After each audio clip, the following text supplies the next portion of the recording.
नहमदुहु व नुसल्ली अला रसूलिल करीम अम्मा बाद। खुगो माशुमानो मुंग چې کله سکول کلاو کو د سکول د بلډینګ د جوړولو نه مخکې زما یو نصب العین و.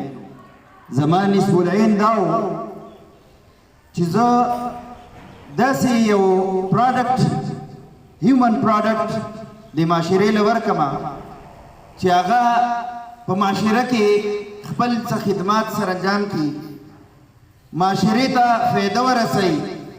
دا ښه مسلمانی او دا ښه پاکستانی، ښه مسلمان او یو ښه پاکستانی نیشنل دا ثابت شي. پاکستان او اسلام دا لازم و ملزوم ځکه دی چې پاکستان د لا اله الا الله محمد رسول الله په نعره باندې جوړ شوی. دا خو تاسو ته پته شته که نه؟ نو دغه وجې نه د سکول د بلډینګ د جوړولو نه مخکې ما دې له یوه نعره ورکړه او هغه نعره وه آو چلے پی آئی ایس سی. کیوں چلے؟ کیوں پی آئی ایس سی جائے؟ آو چلے پی آئی ایس سی، سیکھنے خدمت انسانیت کی. نو لکه دلته مونږ صرف کتابونو لوستو والا، کتابونو راټکولو والا نوجوانان نه تیارو. دلته مونږ داسې نوجوانان تیارو چې هغه معاشره کې یو پازیټیو چینج راولي. په دې خبره پوهېږئ؟ نوې یو سټډي ده چې هغې کې 4 کیوز متعارف شوي دي. مونږ هغې کې آی کیو دا پیژنو. آی کیو انټلیجنس کوشن، د انټلیجنس د ذهانت لیول.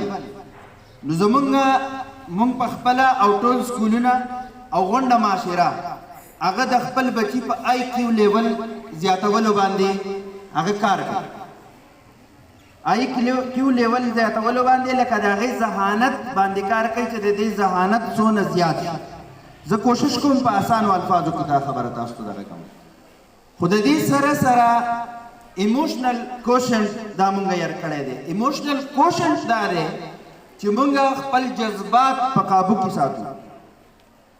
که خوشحالي راځي که خفګان راځي، زمونږ جذبات زمونږ په کنټرول کې. که زمونږ د چا سره د یارۍ دوستۍ ملاقات کیو، که د چا سره د جنگ جګړې اختلاف خبرئ، نو مونږ هغه اختلاف کې هم خپل جذبات په قابو کې ساتو.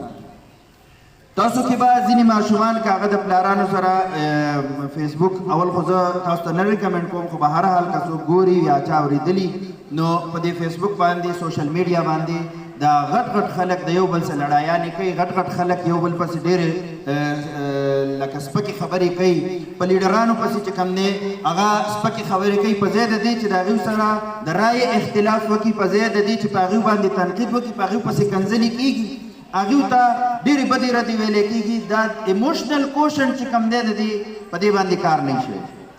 بله دا چې مونږ به په ایڈورسٹی کوشن باندې کار کوو. ایڈورسٹی کوشن چې کوم دی هغه دا دی چې دا یو کس، یو هیومن بینګ، دا به په مصیبت په وخت کې، د تکلیف په وخت کې، د مشکلاتو په وخت کې دا به څنګه ډیل کوي مشکلات، دا به د تکالیفو ژوند څنګه ډیل کوي. دې ته پرابلمز راغلی، دا پرابلمز څنګه دغه کوي، سالو کوي.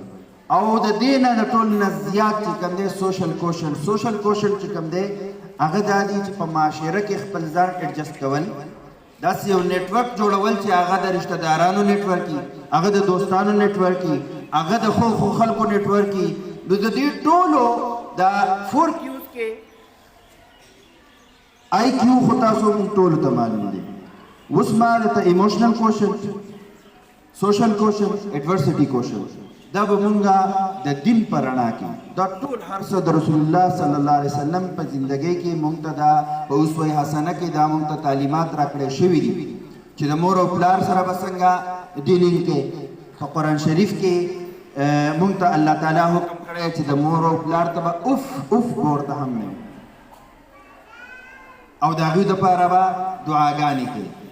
رسول کریم صلی الله علیه وسلم مونږ ته ښودلي دي چې د مور او پلار سره به څنګه ډیلینګ کوئ. مونږ ته ښودلي چې ګاونډي سره به څنګه ډیلینګ کوئ.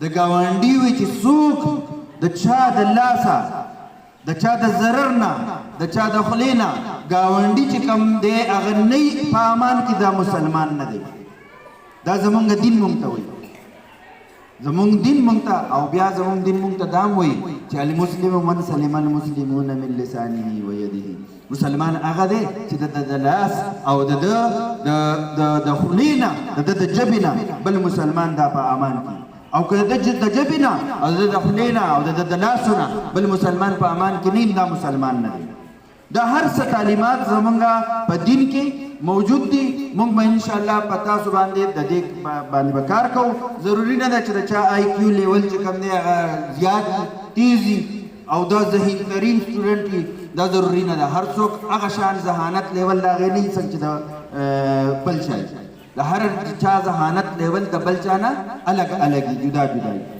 نو موږ به انشاءالله په دې باندې کار کوو او د وخت سره سره به انشاءالله مختلف داسې پلانز به راولو چې ستاسو هغه ای کیو اس کیو سوشل کوشنټ ایموشنل کوشنټ او ایڈورسټي کوشنټ دا ستاسو دونه زیات شي که آی کیو د چا ورسره ښه او که د چا آی کیو تیز نه زیات نه دا درې کوشنټس چې کوم دي نو آی کیو والا د دې نوکران چې د چا دا درې کوشنټس خی نو آی کیو والا بیا د دې نوکران صحیح ده نو بس ان شاء الله تاسو ما سره دا وعده کوئ چې موږ تاسو ته کم تربیت درکو نو ان شاء الله تاسو به دل او جان سره هغې عمل کوئ.